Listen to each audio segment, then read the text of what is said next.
the answer is within you. Your body knows.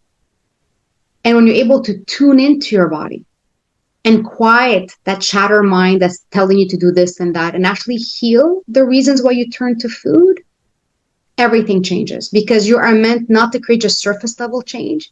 It's time to do that deeper change. And once you do it, and what the amazing thing about it is, when you heal a relationship with food and with your body, it's such a healing journey for a lot of other areas in your life, because it is holding you back from actually being you, showing up as you, and having people around you that love you and respect you for exactly who you are at your essence. So remember, your body is the solution, not the problem.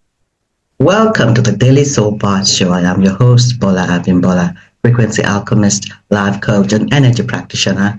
And Daily Soul Bytes Show is where we have guest authors, coaches, and entrepreneurs from the fields of spirituality, psychology, and leadership, sharing their insights for the expansion of collective consciousness. And please mind the sound of my voice today, because I'm recovering, and I really am pleased to have with us a very honored guest all the way from Montreal in Canada, Dina Merhbi. Welcome to the show, Dina. Thank you so much for having me. Wonderful to have you, Dina. Thank you for coming. I'll read a bit about your bio before we start.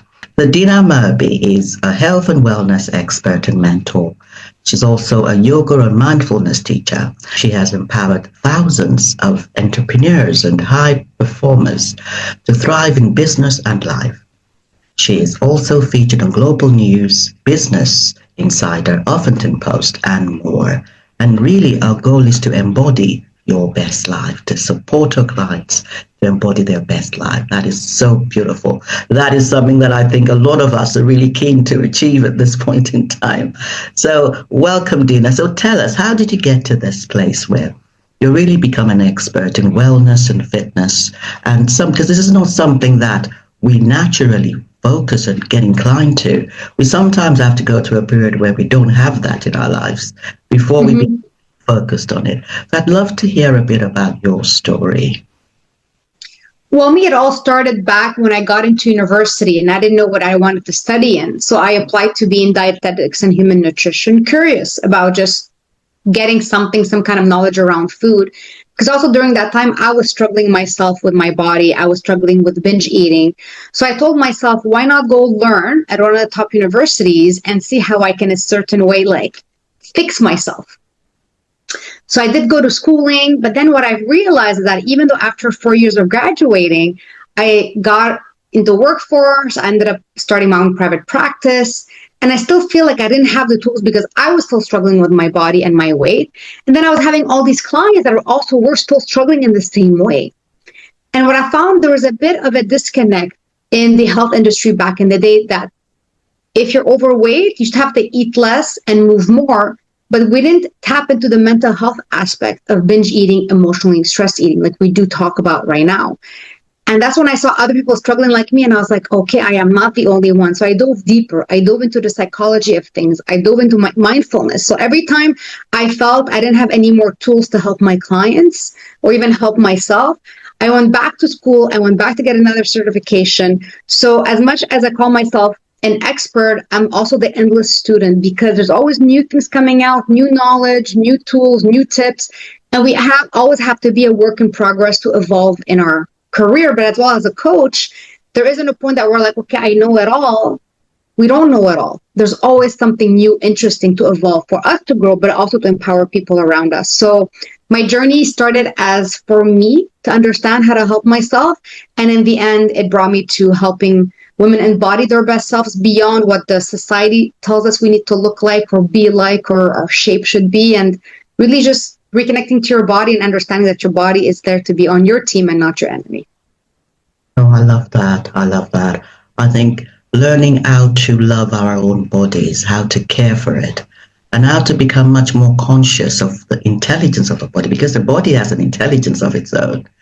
And I love the fact that you were not only looking at the fitness, but also about the mind. That is something that I am becoming much more aware of on a deeper level. And you never get to a place where you know it all. There's always a deeper level, a deeper relationship with that body, a deeper understanding of the mind. and a deeper enjoyment of life at the end of the day. So I love that journey. I would love you to tell us, Dina, how do those who come to you, those who are who resonate with the work you do, what should they expect when they come to you? How do you work with your clients?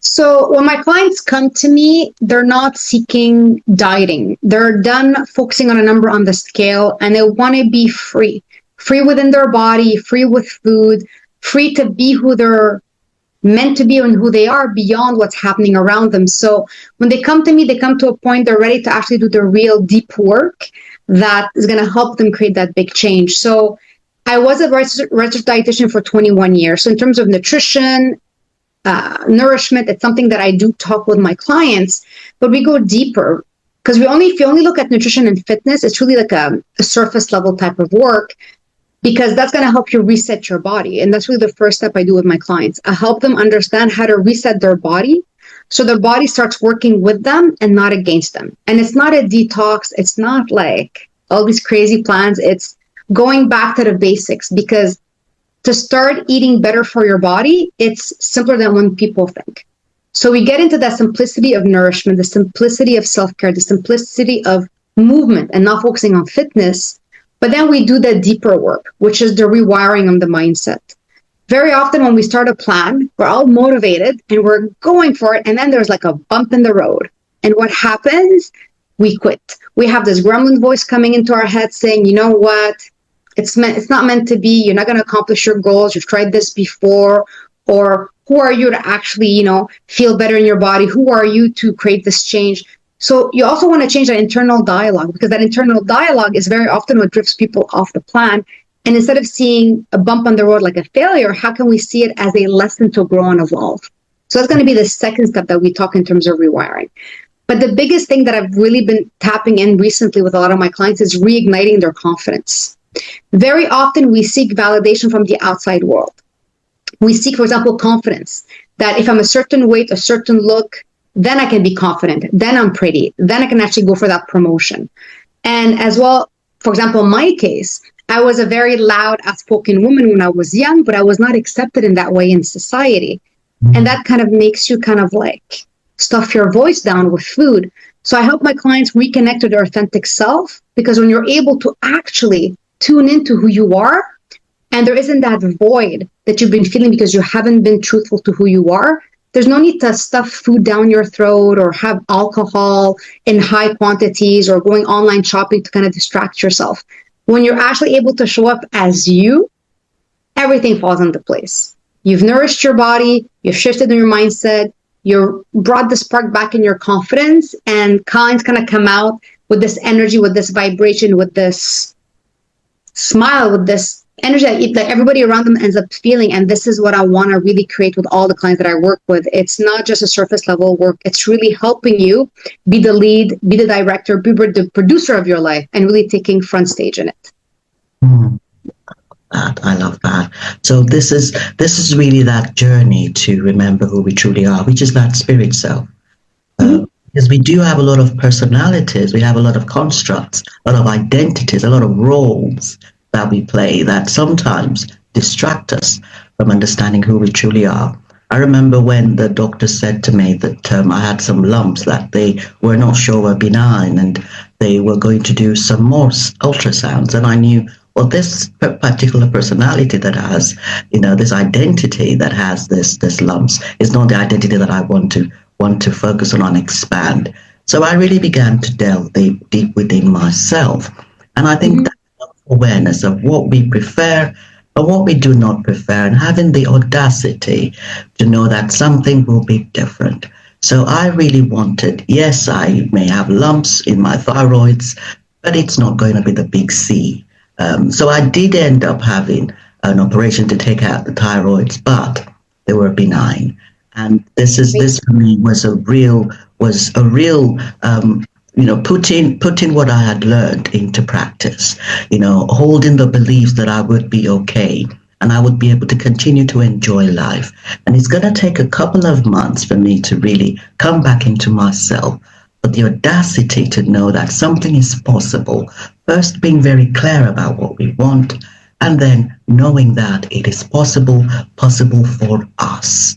So knowing that it's possible for you, and taking action to stay healthy, to stay fit, and coming to people like Dina is so key. So I would love you to tell us, Dina, what are the three steps you would advise to having freedom from that grip of the physical ego mind about food?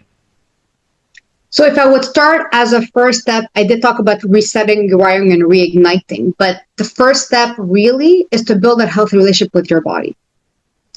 When your body has been going through a lot of diets, a lot of restriction, or even skipping meals throughout the day, not tuning in, doing everything for everybody else and not for yourself, and you find yourself like at the end of the day, like stuffing your face down with food and just kind of like nulling that void or that emotion, or just having a bit spark of happiness, the first thing is being aware that food is actually the friend and not the enemy. And very often, a lot of clients were like, I cannot keep this food in my house. It's like stronger than me. We need to change our relationship with that food. So the first step is actually helping you reset your body by rebalancing your blood sugar levels.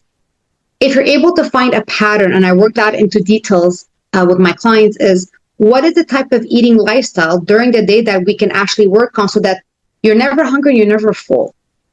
Which means regular eating every 2 to 5 hours, and making sure you have enough proteins, not banning carbs because carbs give you focus, and ensuring you're really well hydrated. So really when we talk about basics, we have to go down to the basics, not keto, not paleo, not detox. I think a lot of women, a lot of men, they're overwhelmed enough. Let's keep things simple. So the first step is really rebalancing your blood sugar level. The second part is, as you're rebalancing your blood sugar level, is reintegrating those scary foods. Reintegrating those trigger foods and labeling them is just as food. Because if you keep looking food as good or bad, it's always going to be good or bad. But if you're able to see a cookie and an apple on the same platform, think how freeing that is. Saying it's just a cookie. You didn't break any rules. You weren't bad. You didn't fail. You didn't get off the plan. If we're able to see a cookie just like a cookie, it's flour, sugar, butter all mixed in together, maybe with some chocolate chips. We're able to deconstruct it in such a simple way, then we take our power back away from the food.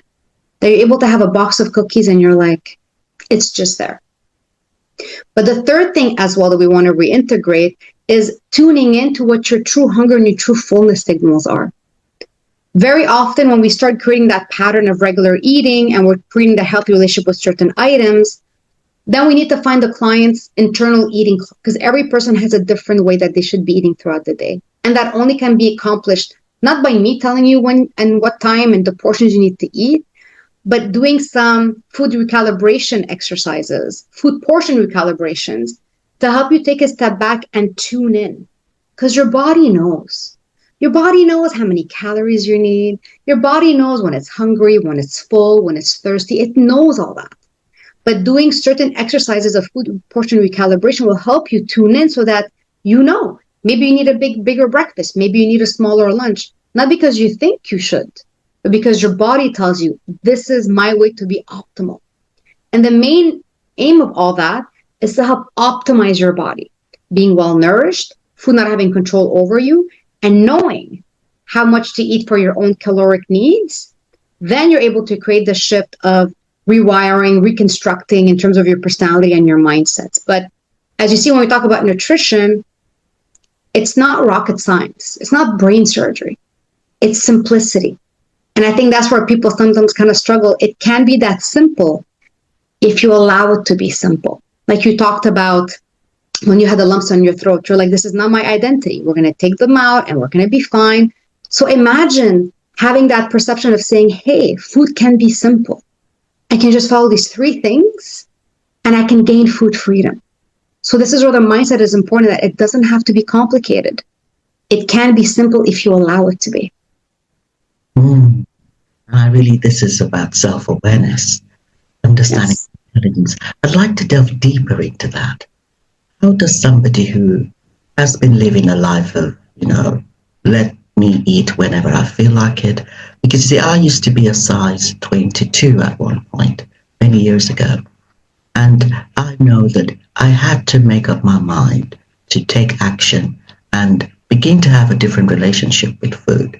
How does somebody who has always seen food as something that is a thing of comfort, because we're powerful beings, and we can really come to understand that, yes, this can be a form of comfort, but I also need to be in charge of this. I need to understand what it's doing to me. I need to understand my body. What are the steps that an empowered being would take to begin to shift that?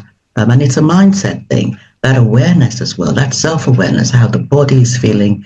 What are the things that you do advise someone who is knowing that they are in charge, they have achieved many things in their lives, they're conscious of it, have manifested in their lives, they're not victims, but they are struggling to really come to that understanding of the relationship with food?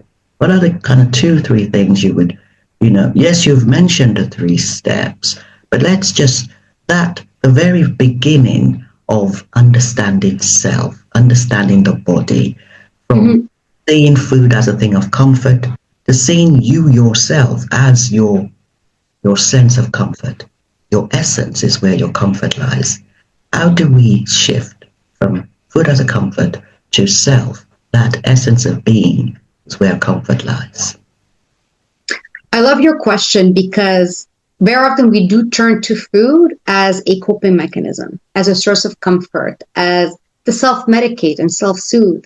And it's important to bring that awareness of, when did this relationship with food become more than just food, more than just nourishing my body for the calories and the vitamins it needs. And you can actually tap in very often when we're younger.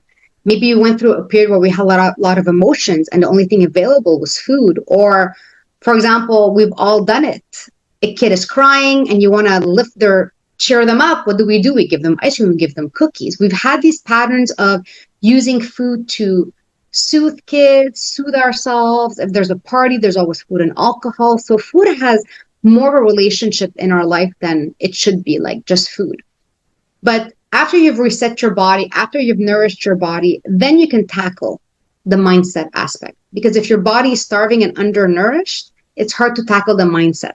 Because when you look at Maslow's hierarchy of needs, your body needs to feel safe before we can start on the intellectual mindset. So the second big step that I talk about is rewiring, is understanding that if you're turning to food as a coping mechanism, the solution is not banning that food. It's understanding, what are you trying to cope with? And like you had mentioned, very often we're very overwhelmed. A lot of my clients are amazing women. They're smart. They have businesses. Everything is going good. But because they're overwhelmed, because they don't take time for themselves, because they might be going through a lot of emotions and they're not able to process it because they never had an environment to process their emotions, they're going to go to food to self-soothe because it's physiological and it's emotional at the same time. So the first step regarding that is bringing awareness of understanding in what environments, in what situations do you turn to food when you're not hungry. So you need to bring that awareness. Once you bring that awareness, the second step is creating pattern interrupt habits. So for example, if you know every night when you put the kids to sleep, you sneak into the kitchen and you grab something to eat without anybody knowing. I want you to realize, it's not to say you should not do that. It's like, why are you doing that? What comfort are you seeking? And how can you maybe bring another activity that is not food related so that you can change that super highway that you programmed? Instead of going to food, we're going for another activity. But the third thing also that we need to do is changing our mindset. We sometimes do not take the time to feel or flow to the emotions that we're going through. And we're so scared. We're like, I should not be angry. I should not be sad. I'm just going to stuff everything down and just not think about it. Emotions are healthy. Emotions are meant to be lived through and not avoided. So creating space for that emotion, cry it out, write about it, talk to a friend, be vulnerable, have a safe space, see a therapist, see a coach, because you need to get those emotions out. And you might be very scared to get them out because maybe you've always kept them in. But that's why having a good environment around you is crucial. But as you see, we need to create that space to heal. You cannot heal by keeping all that emotion bottled inside. You can't avoid the food. So if we take out the food, what what tactics, what tips, what habits you're going to be creating to help you with that emotion. But again, we don't want to run away from the emotion. How can you actually sit down, feel it without it taking over you? And just knowing that emotions are fleeting. This too shall pass, but you have to let it pass. I would love to hear your perspective on it. That process of understanding self or developing that that comfort, that feeling of safety within. Because yes, you do know that as a person, you're going to the kitchen or you're trying to, get comfort from food, and the mind knows that you want to change, but there are those really set inclination and habits and patterns that for me, I think they do take time to develop. Mm-hmm. And there's always another level. So I see that relationship with food. I see freedom, from whether it's emotional freedom or food freedom or financial freedom. I see it as a journey with self, a journey where we begin to surrender more, I believe, to that infinite wisdom within us. But I'd love to hear your perspective about how food freedom, how quickly it can happen, and whether it's a journey, and if it's a journey, what kind of journey is it? I feel any part where we're trying to better ourselves, it's always going to be a journey. And being the observer of your habits, being able to kind of looking from the outside in and helping you flow through the journey, it's how humans are. It's like when we have a goal, we reach it, and then it's like, oh, there's another goal, and there's another goal.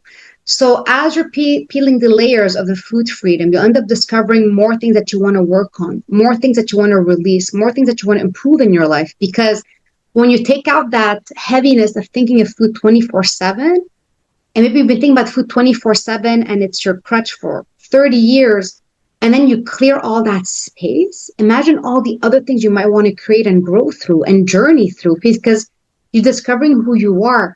You're kind of going and traveling to a whole new city, a whole new country, and you're like, there's all these amazing things I want to discover. And that's how I see the journey of food freedom, because it's life freedom, it's self-freedom, it's reconnecting to your true essence.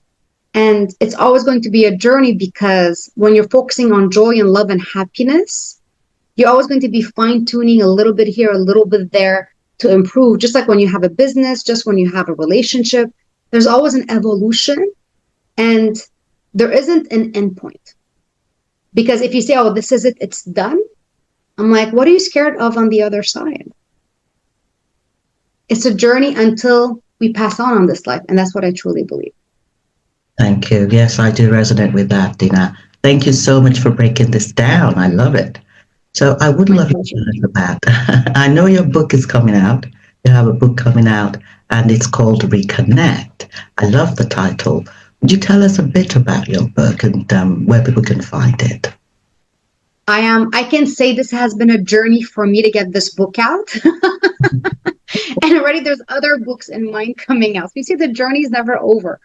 So my book is called Reconnect, Stop Dieting and Start Living. It's to help people reset their body, rewire their mindset, and reignite their confidence. And inside of it, it's a lovely, I want to keep it pocket size to help anybody, age 18 and above, being able to find simple ways to start doing the work like I had shared here, how to reconnect with your body, how to shift those coping mechanisms, how to reignite your confidence.